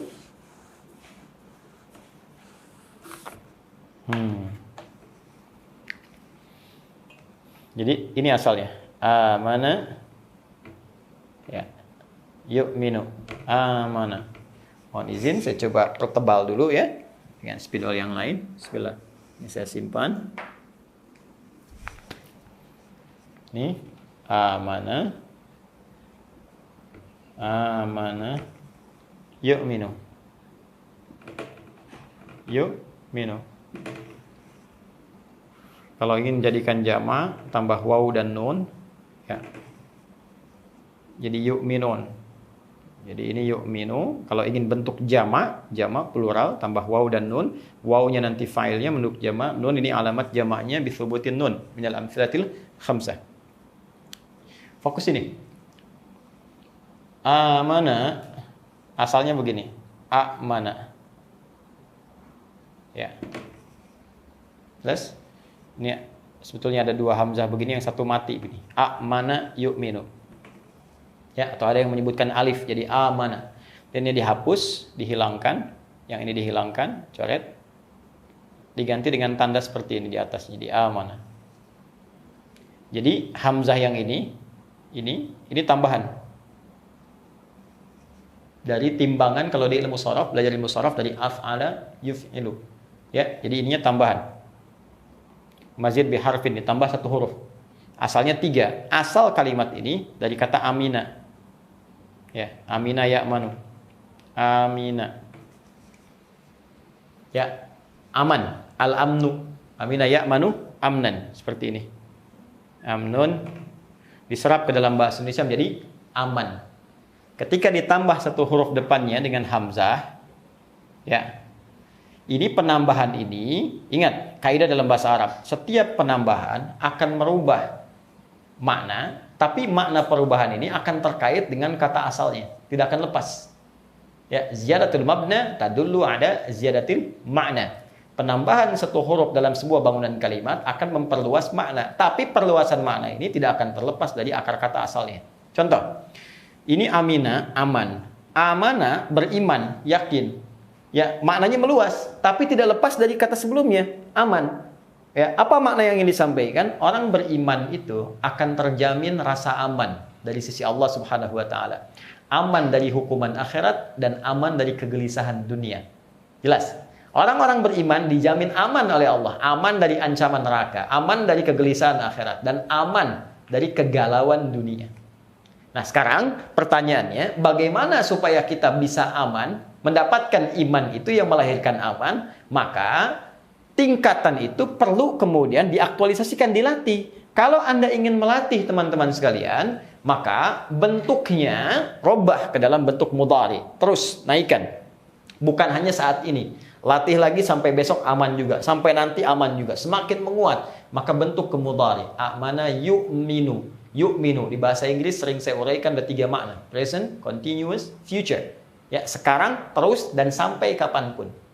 Nah, kalau Anda ingin robah ke sini sehingga terus terupgrade, naik imannya, semakin naik, bagaimana caranya? Mustahil ini bisa terjadi kecuali dilatih dengan satu saja, yaitu peningkatan berupa amal soleh. Ini mesti dilatih lewat amal. Al-amal as-salih. Jadi pentingnya amal itu untuk menguatkan iman tadi dan melahirkan ketenangan, rasa tenang. Karena itu seringkali dijumpai dalam Al-Quran kata iman bersanding dengan amal soleh. Baik sifatnya bentuk tunggal atau jama'. Wal 'asr innal insana lafi khusr illa alladzina amanu. Amanu itu bentuk jama' dari amanah. Wa 'amilus shalihat, jama' dari al-amalus salih. Amilus shalihat. Jelas jama' ketemu jama', tunggal ketemu tunggal. Iman bersanding dengan amal soleh. Kenapa perlu amal soleh? Untuk melatih iman supaya naik yang melahirkan ketenangan. Anda tanya apa latihannya? Muncul sholat. Karena itu setelah kata iman muncul sholat. Alladzina yu'minuna bil ghaib wa yuqimunas shalah. Sholat terletak setelah iman. Sholatnya amal soleh. Kenapa diperintahkan sholat? Salah satu fungsinya melatih iman supaya naik. Makanya ketika imannya naik, ketenangan muncul. Karena itulah ketika Anda sholat, bukankah perasaan Anda lebih tenang? Silakan kalau nggak percaya. Ya, makanya kalau orang rajin sholat, belum sholat tuh gelisah, hatinya nggak tenang. Ya, silakan cek kalau nggak percaya. Baru adzan, Allahu Akbar, sudah dipanggil. 5 menit setelah adzan belum sholat, gelisah. Kalau biasa sholat. Kalau belum biasa, Terus Anda mau sholat, begitu sholat, tenang. Gak percaya silakan. Anda punya masalah seberat apapun, ambil air wudhu, menghadap kiblat, sholat. Begitu Anda mulai bertakbir, bisa menangis, Anda sujud, bisa tenang. Begitu selesai, solusi belum datang, tapi hati sudah tenang. Dan ketenangan itu kan setengah dari solusi. Jiwa yang tenang melahirkan aktivitas yang cemerlang. Ya, ketenangan jiwa itu kunci bagian dari kecermelangan aktivitas kita. Karena itu orang-orang yang cenderung tenang hatinya itu lebih tepat kemudian merumuskan sesuatu dan mendapatkan capaian yang beda dengan orang-orang yang standar pada umumnya. Ini yang saya maksudkan. Ya, baca Quran menguatkan iman. Setelah imannya naik, ketenangan muncul. Makanya orang baca Quran kan cenderung tenang. Quran surah ke-8 ayat kedua. Innamal mu'minuna alladzina idza dzukirallahu wajilat qulubuhum wa idza tuliyat 'alaihim ayatuhu zadatuhum imana wa 'ala rabbihim yatawakkalun. Ciri orang beriman itu kalau disebutkan nama Allah ada getaran di jiwanya. Nama Allah disebutkan 5 kali dalam sehari untuk mengecek ada iman enggak yang masih bergetar dalam jiwa kita. Allahu akbar, Allahu akbar. Nama Allah kan? Kalau ada getaran, ya Allah sudah adzan, masih ada iman. Kalau nggak ada getaran, cek. Mungkin denyutnya lemah. Denyutnya lemah. Perlu dikuatkan lagi. Ya, wa idza tuliyat 'alaihim ayatuhu, jika dibacakan kepadanya ayat-ayat Allah, zadathum imana, bertambah keimanannya. Baru dibacakan nambah iman, apalagi baca sendiri. Jelas ya? Karena itu iman itu sangat butuh kepada amal soleh. Ya, seringkali kaidah dalam Al-Qur'an menyatukan kata iman dengan amal soleh secara langsung. Jadi kalau disatukan jelas sebagai bentuk latihan. Tapi kalau kata imannya berdiri tunggal, iman saja, artinya itu sudah otomatis amal solehnya ikut. Jelas? Otomatis amal solehnya ikut. Jadi ketika Allah meminta kita meyakini terhadap semua yang diturunkan kepada Rasulullah, bukan sekedar yakin saja, tapi menuntut kita untuk beramal soleh terhadap seluruh yang diturunkan kepada Rasulullah tadi. Apa bentuk amal solehnya? Selain meyakini, juga menjalankan dengan penuh ketaatan seluruh petunjuk tadi. Baik berupa ayat Al-Quran, sunnah Nabi yang terhimpun di hadisnya, ataupun dari hikmah yang berwujud akhlak, juga pengetahuan. Nah, jadi yang dimaksud yakin tanpa ragu di sini bukan sekedar meyakini, tapi juga diikutkan dengan tuntutan mengamalkan apa yang diyakini itu. Paham? Nah, sekarang bisa turun nih ayat Al-Quran. Kita ambillah tentang sholat misalnya. Al-Baqarah ayat 43. Waqimus sholah. Tunaikan sholat. Yakin saya. Sholat. Belum selesai. Belum 100%. Belum dinilai sempurna. Kalau ingin sempurna setelah yakin, amalkan. Bagaimana caranya? Ya sholat. Pelajari caranya, pelajari ilmunya, pelajari cara kehusyuannya, tunaikan. Itu yang dimaksudkan orang-orang yang yakin tanpa ragu terhadap semua yang diturunkan pada Rasulullah SAW. Jelas? Nah, kalau sudah jelas, sekarang masuk praktek bagian yang ketiga. Ya, apa bagian yang ketiga? Sikap apa yang harus tampak ketika kita ingin mengamalkan seluruh apa yang kita yakini tadi? Sikapnya bagaimana? Nah, kalau ini butuh detail. Ya, bagaimana cara kita berinteraksi dengan Al-Quran? Ketika disebutkan yakin terhadap Al-Quran, bagaimana cara menampilkan keyakinan itu dalam bentuk sikap? Ya, cara mengamalkannya seperti apa? Nah, kita ambil satu contoh saja. Nanti yang lainnya kita turunkan ketika masuk kepada ayatnya. Ya, kalau saya uraikan di awal semua, ya selesai kajian kita. Cuma ayatnya belum dibaca. Jelas ya? Nah, sekarang lihat sini. Ya, sabar ya, sabar, pelan-pelan. Saya hapus dulu. Paham kan, teman-teman? Paham ya? Insyaallah ya. Nah, jadi satu-satu ya. Yang di sini apa yang dimaksud? Kita simpulkan dulu. Yang dimaksud dengan seluruh yang diturunkan, ini telah saya uraikan, bisa Al-Quran, bisa Sunnah, bisa hikmah berupa akhlak ataupun bimbingan pengetahuan. Kemudian bagaimana cara meyakini itu semua yang dimaksud dengan kalimat yu'minun, ya bukan sekedar meyakini tentang semua ini, tentang kebenarannya, tapi juga berusaha mengamalkan seluruh apa yang diyakini itu. Sekarang kalau kita ingin mengamalkan, bagaimana sikap kita dalam berinteraksi dengan semua ini? Ya, pertama kita ambil contoh Al-Quran. Baik, cara berinteraksi dengan Al-Quran seperti yang dibimbing oleh Al-Quran sendiri, jelas ditegaskan oleh Nabi Sallallahu Alaihi Wasallam dalam sunnah-sunnahnya. Setidaknya ada 3. Saya sering uraikan ini. 1, bisa dalam bentuk bacaan, dikenal dengan qiraah. Nah, kenal dengan qiraah. Qiraat.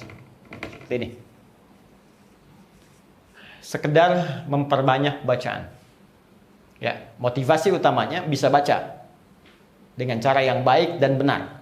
Membaca dengan cara yang baik dan benar itu dipelajari ilmunya tajwid. Tajwid itu baik dan benar. Jelas ya? Karena itu muncul ilmu tajwid. Ya. Ma huwa tajwidu? At-tajwidu lughatan al-ityanu bil jayyidi wa istilahan ilmun yarafu bi haqqu mustahqam li sifati wal mududi wa ghairi dhalika kat tarqiqi wa tafkhim wa nahwihima. Ma ghayatu ilmi tajwid ghayatu bulughu nihayati fi itqan al-Qur'ani alamatul qiyam al-hadrati nabawiyyati as-sahiyyati wa qila ghayatuhu sawnul lisani la khata'i fi kitabillah ta'ala. Ya, itu yang paling simpel. Ada kitab namanya Hidayatul Mustafid fi Ilmi Tajwid. Ya, saya belajar dulu tahun 97. Ya, setiap hari Rabu. Ya, saya jam 2 hafalkan, jam 4 kemudian belajar. Nah, itu secara simpel, bagus sekali. Ya, tajwid itu sederhananya mendatangkan sesuatu dengan baik dan benar.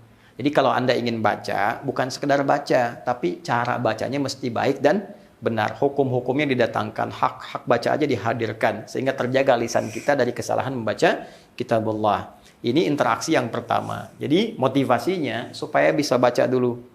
Dengan baca itu nanti tahu isinya. Ya, bukankah Anda kalau ingin membaca, ingin tahu informasi dalam bahasa Inggris, Anda kan belajar bahasa Inggris dulu. Ya, ingin tahu nih, oh ini situs-situs yang ada nih di internet. Ingin tahu majalah ini berbahasa Inggris, Anda belajar dulu, baru bisa baca. Setelah itu paham kan? Demikian juga dengan bahasa Jepang, ya. Bahasa yang lainnya misalnya, tentu menuntut kita bisa baca dulu. Dan menariknya, dalam mengerjakan bagian pertama pun ini adalah bagian tahap pertama dari wahyu. Proses turunnya wahyu. Bukankah wahyu dibuka dengan kalimat Iqra? Ya kan? Quran surah 96. Ya, ayat yang pertama diturunkan saat usia Nabi 40 tahun, 6 bulan, 12 hari di Gua Hira. Ya, Iqra bismi rabbikal ladzi khalaq. Iqra. Seperti ini. Qara'a yaqra'u. Iqra. Iqra bismi rabbikal ladzi khalaq. Iqra itu fi'il amr. Dari kata qara'a yaqra'u qira'atan. Baca. Bacaan yang tidak secara langsung menuntut pada pemahaman. Yang penting bisa baca dulu. Ya, bahkan baru belajar baca, walau mengeja, itu pahalanya bisa 2 kali lipat orang lancar. Ya, di At-Tirmidzi disebutkan, man qara'a, kalimatnya qara'a, man qara'a harfan min kitabillahi falahu asyru hasanat. Siapa yang bisa baca lancar dari kitab Allah, setiap hurufnya 10 kebaikan. Ya, walam aqul alif lam mim harfun. Saya tidak katakan kata Nabi alif lam mim 1 huruf, walakin alifun harfun, lamun harfun, mimun harfun. Walikulli harfin asyru hasanat. Alifnya 1 huruf, lam 1 huruf, mim 1 huruf. Setiap hurufnya 10 kebaikan. Alif lam mim. Hitung-hitungan normal 30. 3 kali 10 30. Jangan hitung 1 2 3 4 sampai 30, tidak. Satu keduanya bisa 500 tahun kalau mengambil ya analogi pada hadis masuk ke masjid untuk beramal. Itu yang lancar dan disertai malaikat ma'asyafratil kiramil bararah, dijaga malaikat supaya memastikan dia tetap dalam keadaan yang baik. Makanya saya sering katakan ahli Quran walaupun baru bisa baca, memperbanyak bacaan, belum menghafal, baru memperbanyak bacaan, kalau benar bacaannya akan merubah perilakunya lebih baik. Karena itu patut dicurigai kalau ada orang rajin baca Quran tapi tidak merubah perilakunya, patut dicurigai bahwa boleh jadi ada yang tidak tepat dengan cara dia membaca. Ya, kalau bukan tidak tepat di lisannya, mungkin kebanyakan tidak tepat di hatinya. Niatnya salah. Sehingga Quran tidak menghadirkan pedoman dalam kehidupannya. Nah, kalau belum lancar, walladzi yatata'ta wa huwa syaqqun 'alaihi, sedangkan orang yang berusaha mengeja walaupun terbata-bata, diapresiasi oleh Allah dari lisan Nabi. Falahu ajran. Dia dapat 2 kali pahala orang lancar. Pahala pertama kesungguhannya, pahala kedua dari setiap bacaannya. Tapi jangan salah menyimpulkan, pakai ilmu. Jangan salah menyimpulkan, kalau gitu nggak lancar aja bacanya, tidak. Ya, yang lancar itu didampingi malaikat sehingga menjaga dia dari perbuatan maksiat. Itu ketinggian. Ya, jadi ini interaksi pertama. Jadi kalau Anda yakin dengan semua isi Al-Quran, ya udah belajar baca. Malu sama anak kecil, usia 4 tahun, ada yang kata orang matanya nggak bisa lihat. Ya, kata Adi Hidayat bukan nggak bisa lihat, tapi matanya ditutup dari perbuatan maksiat. Ya, anak 4 tahun, ya hafal Quran 30 juz. Anda dikasih 40 tahun, 50 tahun, 60 tahun untuk baca saja belum punya waktu. Cita-cita masuk surga lagi, surganya pengen Firdaus. Anda sehat. Padahal dari sekarang harus punya kebanggaan. Masa mau sampai sekarat belum bisa baca Al-Quran? Butuh berapa tahun lagi? Allah kasih anak 4 tahun, bisa jangankan baca, hafal. Anda dikasih 40 tahun, udah puluhan tahun untuk baca belum punya waktu. Anda mau berapa tahun lagi? Mungkin sampai hari ini diberikan kesempatan untuk hidup itu supaya setidaknya pulang dengan rasa bangga menuju Allah. Bahwa ada kalimat yang kita sampaikan. Ya, jangan sampai kebingungan ketika dipanggil di hari sakaratul maut kita. Bawa kebanggaan. Bacakan Qur'annya. Sehingga ketika kita pulang itu ada panggilan yang indah. Ya ayat Tuhan nafsul mutmainnah. Ya, senang kita irji ila rabbika radatan mardiyah fadkhuli fi ibadi wadkhuli jannati la ilaha illallah la ilaha illallah, senang. Makanya banyak para ulama itu ketika mau wafat, Masya Allah, banyak yang baca Al-Quran. Ya, banyak yang baca Al-Quran. Ada yang mengulang ayat-ayat takwa, mengulang ayat-ayat keindahan dan sebagainya. Allahu Akbar. Ya, latihan ya. Ya, besok jangan lupa. Mulai dari malam ini ada sunnah-sunnah yang kita bacakan. Al-Kahf silakan. Ya, yang mau Al-Kahfian silakan baca. Mau Yasinan boleh. Al-Baqarahan, Ali Imranan, ya, An-Nisaan silakan. Al-Ikhlasan boleh. Silakan kalau ingin memulai. Ya, hindari perdebatan. Kalau pengen kerjakan silakan. Semua ada fadilahnya. Ada juga tempatnya. Untuk yang Jumat silakan Al-Kahf. Ya, silakan. Yang malamnya ingin baca Yasin boleh. Besok yang mau Baqarahan silakan. Ali Imranan silakan. Ya, Fatihahan baca dalam sholat setiap hari 17 kali. Ya, ayo lancar. Nah, ini kedua tilawah. Tilawah. Tala yatslu tilawatan. Ya, perintahnya utslu.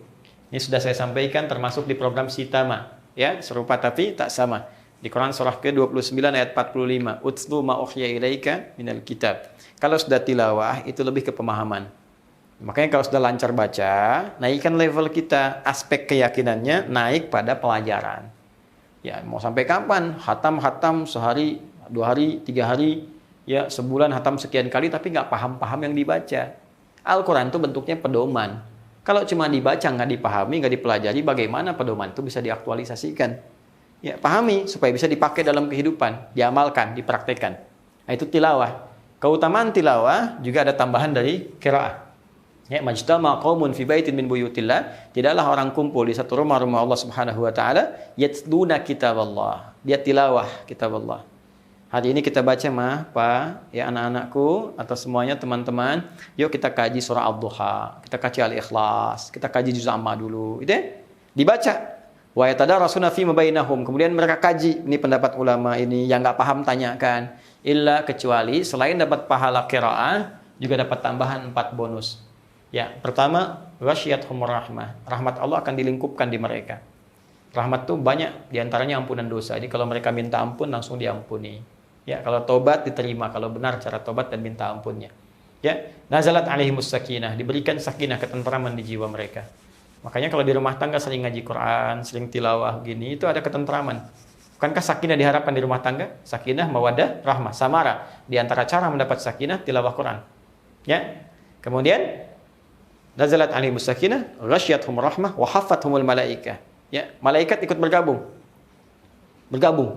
menyimak, melihat, ya, memberikan pendampingan, memberikan ketentraman.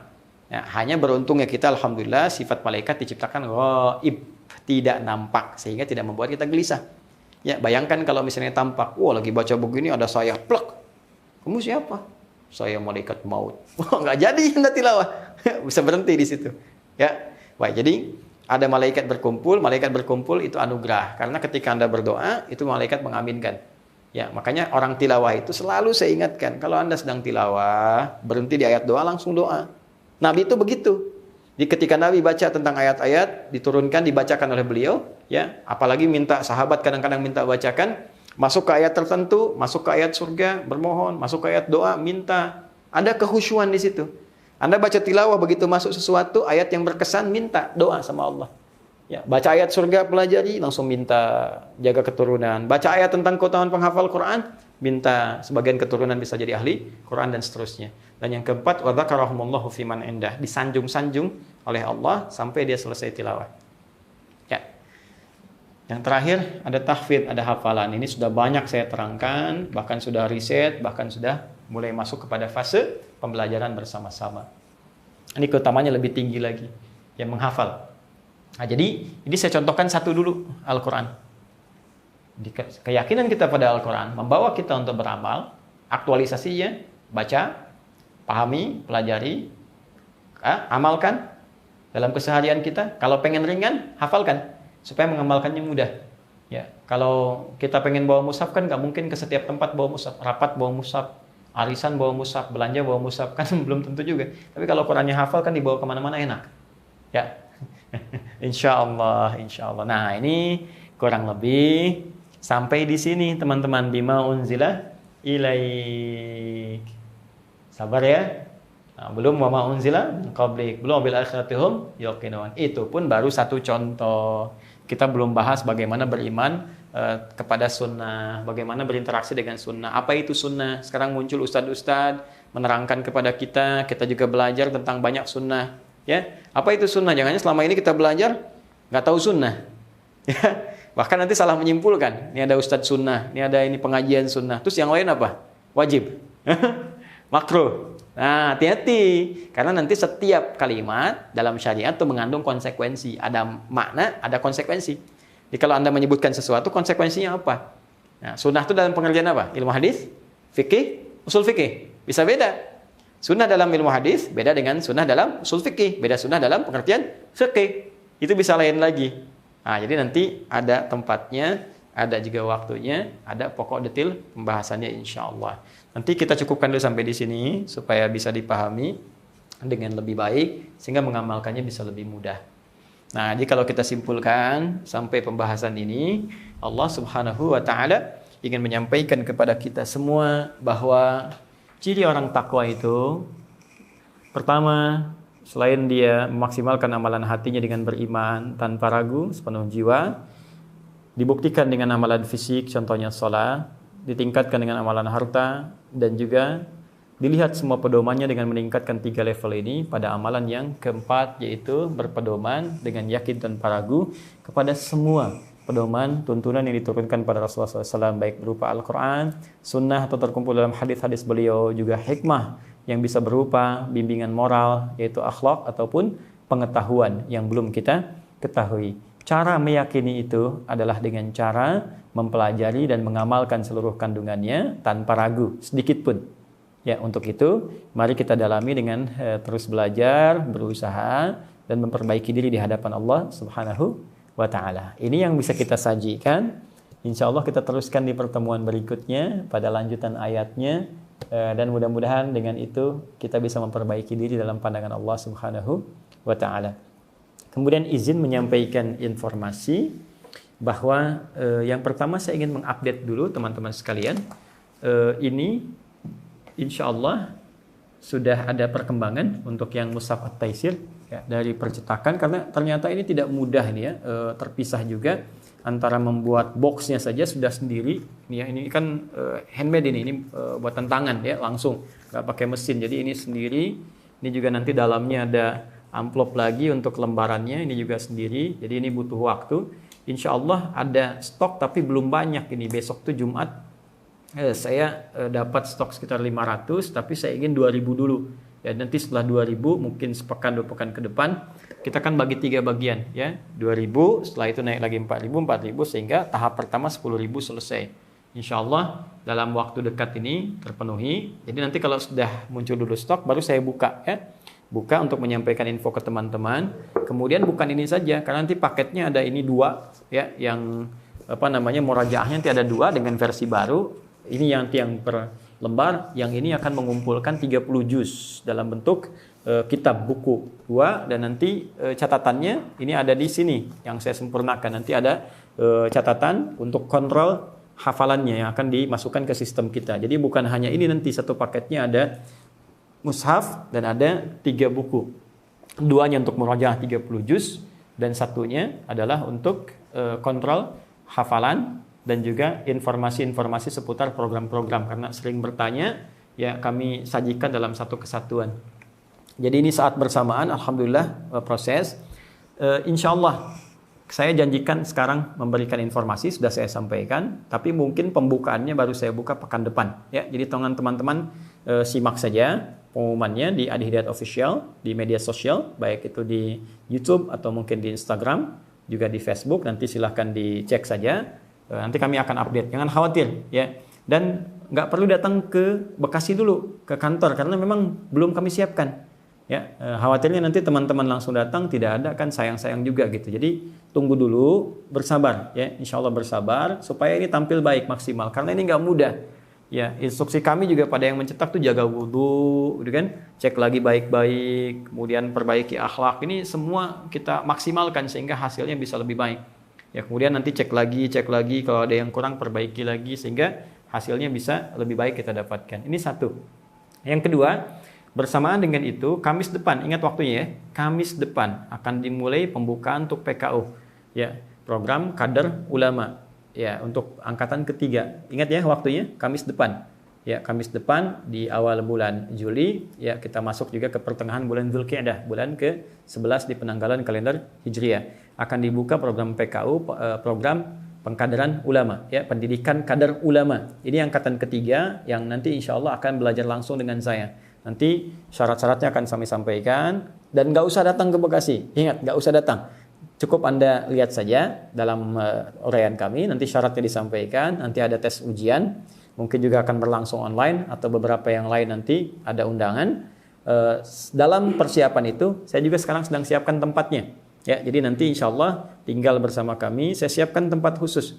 Insya Allah fasilitas semua, insya Allah kami yang cover. Jadi Anda tinggal datang, tinggal belajar. Tapi kualifikasi kami tetapkan, ya. Jadi kami siapkan tempatnya dulu, kami maksimalkan. Insya Allah nanti kalau sudah matang, pekan depan ada seleksi dan dalam proses penyiapan itu setelah selesai nanti baru kami undang dan mudah-mudahan COVID-nya selesai, pemerintah sudah memberikan pengumuman supaya kita bisa beraktivitas seperti biasa dalam keadaan penyesuaian yang lebih baik dan mudah-mudahan semua ada dalam ridha Allah Subhanahu wa taala. Saya kira itu yang saya sampaikan.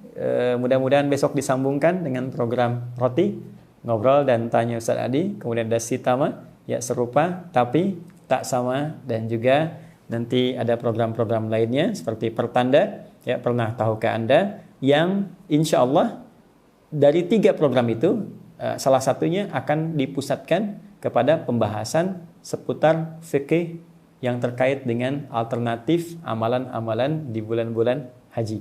Nanti kita siapkan, jangan-jangan ada yang belum tahu. Kalau ada satu amalan yang kalau dikerjakan nilainya sama dengan orang haji, walaupun dia belum atau belum sampai berhaji. Tapi bukan berarti sama dengan orang yang ibadah di sana, masuk Masjidil Haram misalnya, Masjid Nabawi, tidak. Tapi yang esensinya adalah dia mendapatkan pahala seperti orang haji. Ada satu amalannya nanti kita akan bahas dan kita urutkan menjadi kurikulum pembahasan sampai kepada tiba waktunya penunaian amalan yang dimaksudkan.